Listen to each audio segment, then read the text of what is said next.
أعوذ بالله من الشيطان الرجيم بسم الله الرحمن الرحيم রব্বি জিদনি ইলমা রব্বি হাবনি হিকমা।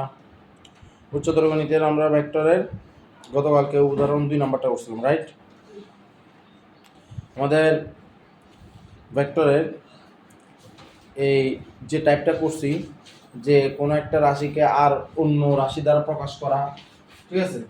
এরকম আমাদের আরও আছে। তো যেটা আমরা উদাহরণ 1 যেহেতু করছি, উদাহরণ 2 যেহেতু করছি, আমরা আরেকটা ত্রিভুজ করে নিই, তাহলে আমাদের এই ব্যাপারগুলো সহজ হবে, কারণ আমাদের ত্রিভুজের অনেক কাজ আছে এগুলোতে। কথা বোঝা গেছে? তাহলে আমাদের এরপর উদাহরণ যেটা 3 আমরা সেটাতে চলে যাচ্ছি। উদাহরণ 3 এটা আমাদের জন্য খুব খুব বেশি ইম্পর্টেন্ট, মানে ইম্পর্টেন্ট মানে অনেক বেশি ইম্পর্টেন্ট। এরকম অহরহ প্রশ্ন আমাদের হয়ে থাকে। কি বলছে আমাকে? ভেক্টরের সাহায্যে প্রমাণ করো যে ত্রিভুজের যে কোনো দুই বাহুর মধ্যবিন্দু দ্বয়ের সংযোজক রেখাংশ ওই ত্রিভুজের তৃতীয় বাহুর সমান্তরাল ও তার অর্ধেক। কি বলছে? ভেক্টরের সাহায্যে কি বলছে? ভেক্টরের সাহায্যে প্রমাণ করা যে ত্রিভুজের দুই বাহুর মধ্যবিন্দুর সংযোজক রেখাংশ তার তৃতীয় বাহুর সমান্তরাল ও তার অর্ধেক। কথা কি ক্লিয়ার? এই কথা কি বোঝা যাচ্ছে কিনা? তাহলে আসেন আমরা একটা ত্রিভুজ আঁকি। তাহলে এটার উদাহরণ কি? উদাহরণ 3 ভেক্টর 12 সমতায় উচ্চতর গণিত।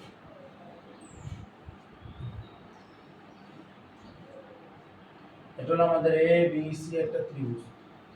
এ বি সি ত্রিভুজের এবি বার মধ্যবিন্দু ধরলাম ডি আর এসি বার মধ্যবিন্দু ধরলাম ই, আর এই ডি এর সংযোগ রেখাংশ হলো ডিই, যেটা বিসি এর সমান্তরাল ও তার অর্ধেক। অর্থাৎ আমাকে প্রমাণ করতে হবে যে ডিটা হলো বিসি এর সমান্তরাল। বিসি এর কি সমান্তরাল।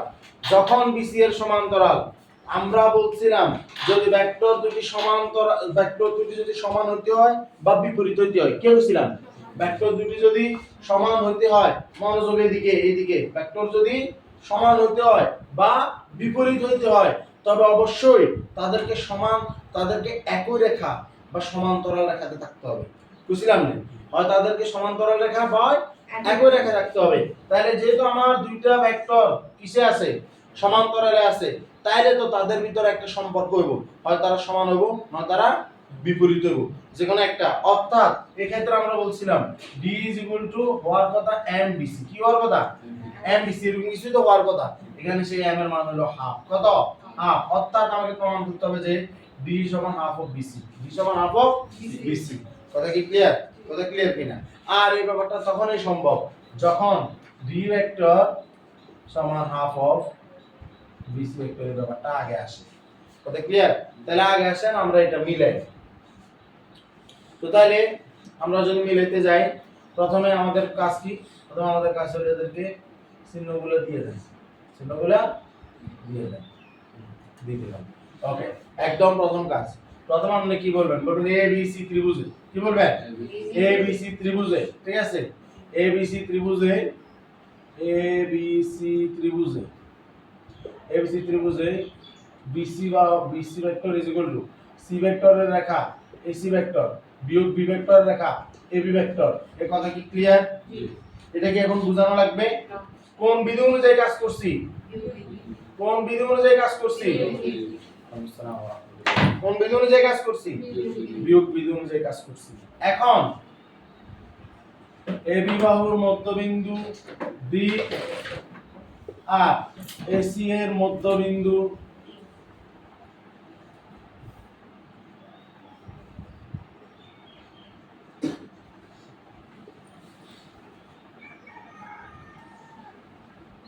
মধ্যবিন্দু ডি, এসি বাহুর মধ্যবিন্দু ই হলে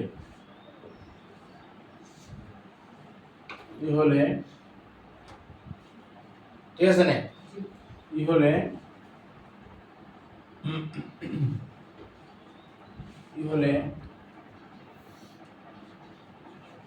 এডি রেখা, যেটা এডি, এই যে এডি, এডিটা কি হবে? এবি এর অর্ধেক না? এডিটা কি হবে? এবি এর অর্ধেক। এসিটা কি হবে? এসিটা কি হবে? এসিটা হবে, সরি এইটা কি হবে? এসি এর অর্ধেক হবে কি না? সুতরাং ত্রিভুজ এডিই তে ত্রিভুজ কত এডি তে বিয়োগ বিধির সবচেয়ে সুন্দর ব্যাপারটা হলো যে যেটা দরকার সেটা বাইর করে দিতে হয়। কথা বোঝা যাচ্ছে? লাগবে কোনটা? লাগবে কোনটা? ডি লাগবে। লাগবে কোনটা? ডি লাগবে। এডি ত্রিভুজে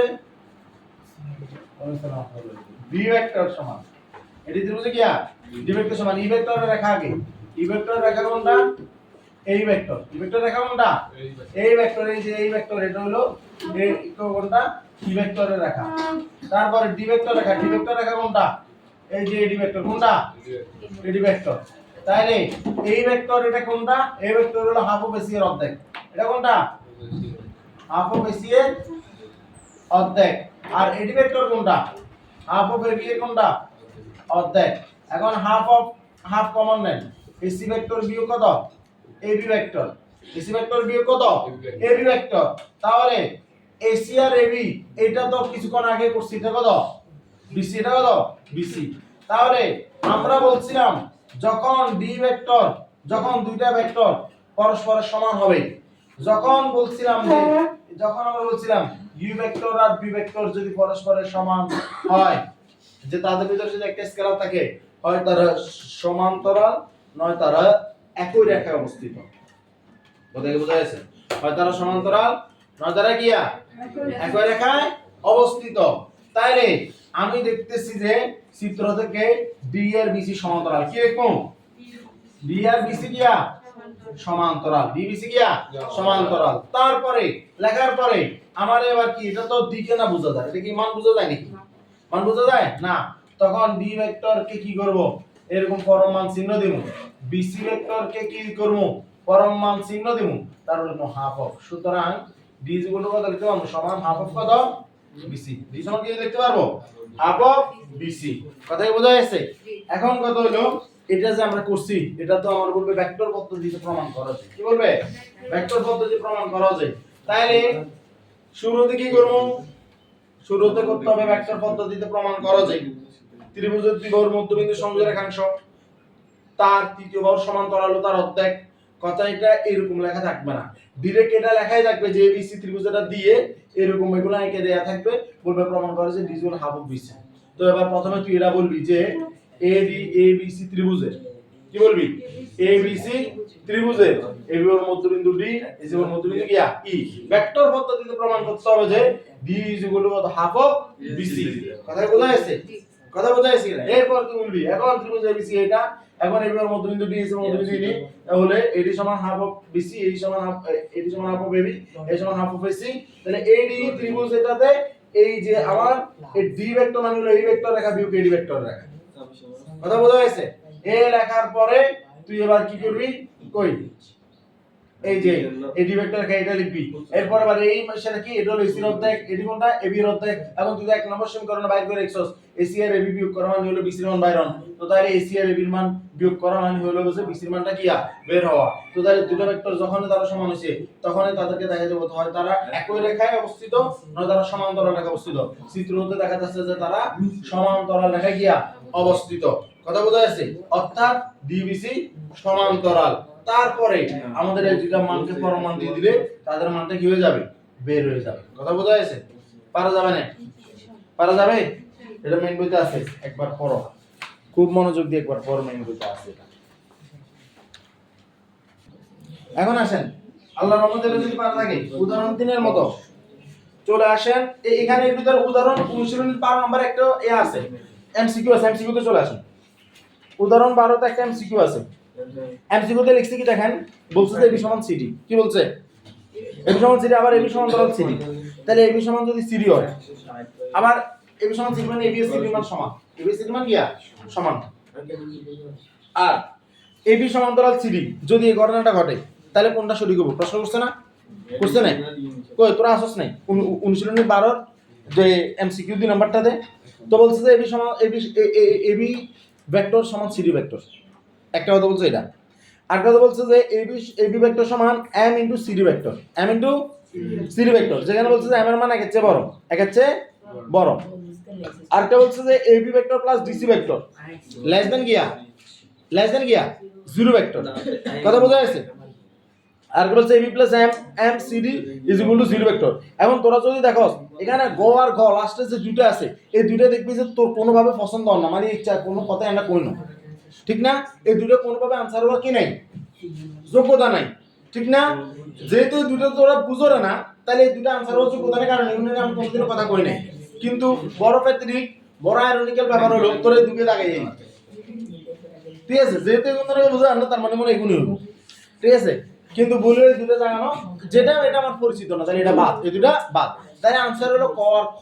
আনসার কি ক আর খ। এবং কোনটা আনসার হোক এটা তোরা আর কাইয়া দিবি, এটা তোরা আমাকে কালকে বলবি এখানে কোনটা, কারণ ক নম্বরও আনসার হওয়ার সব যোগ্যতা রাখে, খ নম্বরও আনসার হওয়ার যোগ্যতা রাখে, কিন্তু তারপরে এখানে দুইটা না, আনসার হবে কয়টা, একটা। কোনটা এটা তোরা আমাকে কালকে বলবি, কিন্তু আমি বলবো না। এটা বোঝা গেছে কিনা? এরপরে বাড়ায় 4 নম্বরে বলছে অনুশীলনী এবিসিডি সামান্তরিকের কর্ণদ্বয় এসিও বিডি হলে এবি এসি কে এডি ও বিডি দ্বারা ভেক্টর মধ্যে প্রকাশ করো। করছি কিনা? করছি তো, গতকালকে করে ফেলছি। দেখাও যে AC plus BD is equal to two BC আর AC minus BD is equal to two AB. আবার এটা দেখাইতে বলছে, কথা ক্লিয়ার? এই ব্যাপারটা দেখাইতে বলছে। এখন কথা হলো এটাও কিন্তু ইজি, এটাও কি ইজি। সামান্তরিক দিতে একবার ট্রাই করবি, যদি না পারো আমি করে দেব, কিন্তু তারপর তুই ট্রাই করবি। এখন তুই যদি করছে, যেহেতু আমরা এখন লাস্ট পর্যায়ে আছি, যখন আমরা কিসে আছি, লাস্ট পর্যায়ে আছি, তাহলে যত আঁকবো তত আমাদের টাইম লস হলো। কিন্তু নিয়ম তো সবকিছু এক, তুই একবার দেখবি যদি গাইড থেকে এটা বুঝছিস কিনা। যদি না বুঝিস তাহলে তুই একবার গাইডটা দেখে নিবি কিনলে, কারণ তুই যদি এটা বুঝে যাস তাহলে আমার কথা ছাড়া তুই যদি বুঝে যাস গাইড থেকে ব্যাপারটা দেখে, তাহলে আল্লাহর মতো তো সংস্কৃত হয়ে গেছে। কথা বোঝা গেছে না? তাহলে তুই এটা নিজে একবার করে নিয়ে আসবি, পারবি না ইনশাআল্লাহ? পারবি কিনা? আর যদি বলছে না ভাই এ তো বুঝিনি, ইয়ে অন্যভাবে করছে, গাইডের আর এটা খুব ইয়ে লাগছে, তাহলে আমি করে দিব, কোনো সমস্যা নাই। কিন্তু তারপরে একবার তোর নিজের সেন্স দিয়ে কাজ করাই দেবো। এরপর আয় 7 নাম্বার জি আছে। 7 নাম্বার এটা কিন্তু তুই পারবি না, কারণ 7 নাম্বার ইয়া আরেক প্রমাণ, একই অঙ্কের আরেক প্রমাণ দিলে 7 নাম্বার তুই করবি না। কিন্তু তুই করবি কোনটা? তুই করবি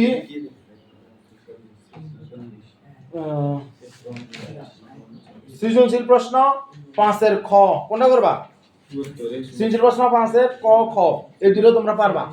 সৃজনশীল প্রশ্ন 5 এর ক খ এই দুটো তোমরা পারবা, কে কইছি? ইনশাআল্লাহ। না 5 এর ক খ কালকে বাড়ি গাছ, তাহলে যেদিন বুঝি বাড়ি গাছ, ঠিক আছে? তাহলে কালকে দেখা হচ্ছে ইনশাআল্লাহ। এটাই আজকে ধরবই। আসসালামু আলাইকুম ওয়া রাহমাতুল্লাহ।